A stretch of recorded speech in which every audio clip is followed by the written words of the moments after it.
जय हिंद। इस वीडियो में देखेंगे कि सीआईएसएफ की ओर से ऑफिशियल वेबसाइट पे नोटिस जारी किया गया है कांस्टेबल फायर के लिए। ये वैकेंसी से रिलेटेड इस वीडियो में पूरी स्टेप बाय स्टेप आपके साथ जानकारियां शेयर करेंगे। जो सीआईएसएफ कांस्टेबल फायर के लिए वैकेंसी आई है, कितना आपका टोटल वैकेंसी है, ऑनलाइन कितना आपको भुगतान करना होगा, ऑनलाइन कब से कब तक करना है, कौन कौन सी अभ्यर्थी इस फॉर्म को आवेदन दे सकेंगे, उसके लिए क्वालिफिकेशन क्या होनी चाहिए, हाइट कितना होना चाहिए, चेस्ट कितना होना चाहिए, ऑल एलिजिबिलिटी क्राइटेरिया के साथ इस वीडियो में आपके साथ पूरा डिस्कशन करेंगे। सीआईएसएफ जो आपका सीआईएसएफ कांस्टेबल की वैकेंसी आई है, तो लास्ट तक आप बने रहेंगे इस वीडियो पे। आपको सीआईएसएफ वैकेंसी के रिगार्डिंग पूरा डिटेल के साथ बताई जाएगी जानकारियां। ऑलरेडी पहले मैं यहाँ पे नोट कर लिया हूं, ऐसा इसलिए ये देखने की भी आवश्यकता पड़ सकती है पेज को, क्योंकि हम एक भी टॉपिक को छोड़ेंगे नहीं। तो सबसे पहले मैं आपको बता दूं कि सीआईएसएफ कांस्टेबल की वैकेंसी है। सीआईएसएफ का फुल फॉर्म क्या होता है? सेंट्रल इंडस्ट्रियल सिक्योरिटी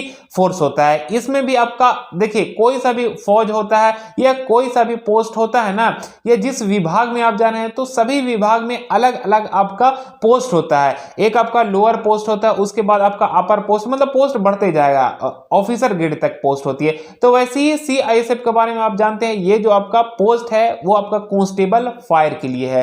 ठीक है, अब इसमें मैं आपको बता दूं कि इसके लिए कांस्टेबल फायर के लिए जो आपका क्वालिफिकेशन होना चाहिए, इसमें आपका होना चाहिए 10+2 आपके पास मस्ट होना चाहिए। लेकिन 10+2 में आपको साइंस बैकग्राउंड से आप पास कर चुके हैं तभी इस फॉर्म को आवेदन कर सकेंगे। ये नहीं कि एसएससी जीडी वाला वैकेंसी आ गया और उसमें सीआईएसएफ भी आता है, कांस्टेबल ही के लिए आता है, तो उसमें केवल 10 पास रखा जाता है। लेकिन इसमें जो आपका वैकेंसी आया है सीआईएसएफ कांस्टेबल के लिए, तो इसमें से भाई जो वैकेंसी आई है, इसमें आपका 10+2 साइंस बैकग्राउंड से होना चाहिए। लेकिन साइंस बैकग्राउंड यहाँ पे शो किया जा रहा है, इसमें ये नहीं बोला जा रहा है कि आपका मैथमेटिक्स होना चाहिए या आपका बायोलॉजी से होना चाहिए, बस साइंस होना चाहिए, चाहे बायोलॉजी या साइंस है। अगर पीसीएम लिख दिया जाता तो मतलब कि फिजिक्स केमिस्ट्री मैथमेटिक्स से, चाहे आप बायोलॉजी से इंटर पास किए हो या मैथ से पास किए हो, तो आप इस फॉर्म को आवेदन कर सकेंगे। ठीक है, एजुकेशन क्वालिफिकेशन समझ गया। अब मैं आपको बता रहा हूं कि एज लिमिट, एज आपका होना चाहिए 18 to 23 ईयर्स के बिटवीन में आपका एज लिमिट होना चाहिए।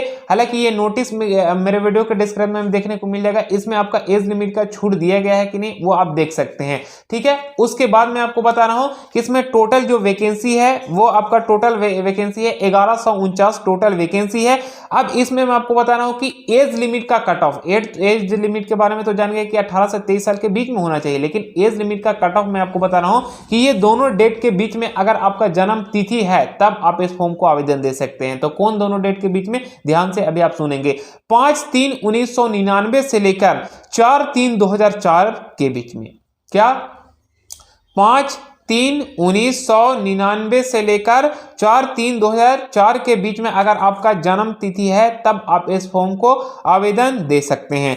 ठीक है, नेक्स्ट मैं आपको बता रहा हूं कि आवेदन शुल्क कितना भुगतान करना होगा। मतलब कि जनरल और ओबीसी, जो जनरल और ओबीसी कास्ट से बिलोंग करते हैं उनको 100 रुपये के आवेदन शुल्क को भुगतान करना होगा। बाकी अदरवाइज जितना भी एससी एसटी हो तो उनको 1 रुपया भी आवेदन शुल्क भुगतान नहीं करना है। बस जनरल और ओबीसी कैंडिडेट को केवल 100 रुपये का आवेदन शुल्क का भुगतान इसमें करना होगा। और इसमें मैं आपको बता दूं कि इसमें फीमेल कैंडिडेट अप्लाई नहीं कर सकती हैं, केवल मेल कैंडिडेट ही इस फॉर्म को आवेदन कर सकते हैं ऑनलाइन। जो मेरे वीडियो के डिस्क्रिप्शन में ऑनलाइन के लिए डायरेक्टली लिंक देखने को मिल जाएगा, और आपका जो ये ऑफिशियल नोटिस जारी किया गया उसका भी नोटिस देखने को मिल जाएगा मेरे वीडियो के डिस्क्रिप्शन में। इसमें मैं आपको बता दूं कि इसमें हाइट आपका होना चाहिए 170 सेंटीमीटर, 170 सेंटीमीटर मिनिमम, और चेस्ट 80 से 85। 80 से 85 कहने का मतलब कम से कम आपका 80 सेंटीमीटर आपका चेस्ट होना चाहिए, और 5 सेंटीमीटर चेस्ट का आपको एक्सपेंशन करना आवश्यक होगा। 5 सेंटीमीटर चेस्ट का आपको फुलाना जरूरी होगा। अब 80 से 85 कहने का मतलब ये नहीं हुआ कि 80 से 85 के बीच में आपका कितना भी आपका चेस्ट है तो हो गया, नहीं। 80 से 85 मतलब 80 कम से कम और 5 सेंटीमीटर चेस्ट का फुलाव। मतलब कि अगर आपका 90 सेंटीमीटर भी चेस्ट है तो उसमें कम से कम 5 सेंटीमीटर चेस्ट का फुलाव करना जरूरी है। पता चला कि आपका 80 तो यहाँ मांगा जा रहा है, 80 हो जा रहा है, आपका 85 मान लिया हो जा रहा है, लेकिन आप 5 सेंटीमीटर चेस्ट का फुलाव ही नहीं कर पा रहे हैं, तो वहां पे आपको रिजेक्ट कर दिया जाएगा। 80 से प्लस होना चाहिए और 5 सेंटीमीटर चेस्ट का आपका फुलाव होना चाहिए। 80 से प्लस नहीं, 80 और कम से कम 5 सेंटीमीटर चेस्ट का आपका फुलाव करना आवश्यक होगा। ठीक है, इसमें जो आपको ऑनलाइन करना है वो 29/1/2022 से आपका आवेदन ऑनलाइन करना है, जो आज ही के डेट से। और ऑनलाइन करने की अंतिम तारीख है 4/3/2022 तक, 4 मार्च 2022 तक ऑनलाइन करने की अंतिम तारीख है।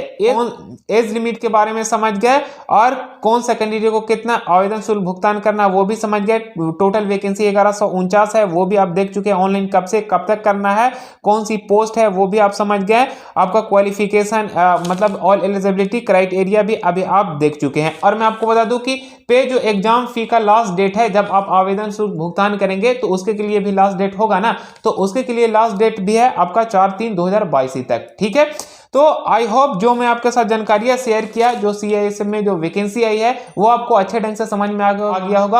और मैं आपको बता दूं CISF की जो वैकेंसी होती है ये आपका रॉयल जॉब होता है, ये बहुत ही अच्छा जॉब होता है, ये आपके लिए बेस्ट अपॉर्चुनिटी मिला है। इस फॉर्म को जरूर आप आवेदन करें। अगर इसके रिगार्डिंग और भी आप सवाल पूछना चाहते हैं तो आप हमें कमेंट सेक्शन में लिखें, मैं उत्तर देने की कोशिश करूंगा। फिर हम नेक्स्ट क्लास मिलेंगे। जय हिंद, जय भारत।